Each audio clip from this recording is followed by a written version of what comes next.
ಈ ಕಡೆಯಿಂದ ಹಿಂಗೆ ಬರ್ತಾ ಇದ್ರೆ ಅಲ್ಲಿ ಒಂದು ಬೆಟ್ಟ ಕಾಣಿಸ್ತಾ ಇದೆಯಲ್ಲ, ಇವಾಗ ಕಾಣಿಸುತ್ತೆ ಅಂತ ಅನ್ಕೋತೀನಿ. ಅಲ್ಲಿಗೆ ನಾವು ಹೋಗ್ಬೇಕಾಗಿರೋದು.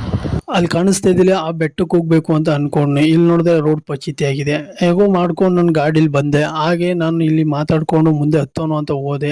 ಅಲ್ಲಿ ಮೆಟ್ಲುಗಳು ಹತ್ತೋಕೆ ಸಿಕ್ಕಾಪಟ್ಟೆ ಇದೆ. ಹೇಗೋ ಮಾಡ್ಕೊಂಡು ಮೆಟ್ಲು ಹತ್ಕೊಂಡು ನಾನು ದೇವಸ್ಥಾನ ಮುಂದಗೇನೋ ಬಂದೆ. ಅಲ್ಲಿ ನೋಡಿದ್ರೆ ಬಾಗ್ಲಾಕ್ಬಿಟ್ಟಿದ್ರು.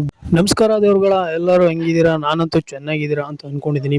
ದೇವಸ್ಥಾನ ಬಾಗ್ಲಾಕಿದ್ರು ಪರವಾಗಿಲ್ಲ, ಎಲ್ಲಿದ್ರು ದೇವ್ರು ಇರ್ತಾನೆ ಅಂತ ನಾನು ಮೇಲ್ಗಡೆ ನಿಂತ್ಕೊಂಡು ವ್ಯೂ ನೋಡಕ್ ಬಂದಿದ್ದೆ. ಸಿಕ್ಕಾಪಟ್ಟೆ ಅಂದ್ರೆ ಸಿಕ್ಕಾಪಟ್ಟೆ ವ್ಯೂ ಚೆನ್ನಾಗಿತ್ತು ಮೇಲ್ಗಡೆ ಮಾತ್ರ. ಇಲ್ಲಿ ನೋಡಿದ್ರೆ ಸಿಕ್ಕಾಪಟ್ಟೆ ಬೇಜಾರಿತ್ತು. ಹಾಗೂ ಪ್ರಕೃತಿ ನೋಡ್ಕೊಂಡು ಇಲ್ಲೊಂದು ಗುಡಿ ಇತ್ತು, ಅದನ್ನು ನೋಡ್ಕೊಂಡು ಬಂದೆ.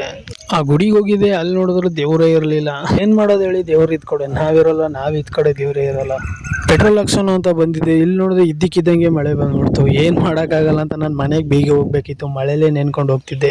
ಯಾಕಪ್ಪ ಅಂತಂದ್ರೆ ನಮ್ಮ ಅಪ್ಪನಿಗೆ ಹೇಳ್ದೇನೆ ನಾನು ಗಾಡಿ ತಗೊಂಡ್ ಬಂದ್ಬಿಟ್ಟಿದ್ದೆ. ಅದಕ್ಕೆ ಬೈತಾರೇನೋ ಅಂತ ಬೇಗ ಹೋಗ್ತಾ ಇದ್ದೇನೆ ಅಷ್ಟೇ. ಈ ವಿಡಿಯೋ ಇಷ್ಟ ಆದ್ರೆ ಲೈಕ್ ಮಾಡಿ, ಸಪೋರ್ಟ್ ಮಾಡ್ರಪ್ಪ.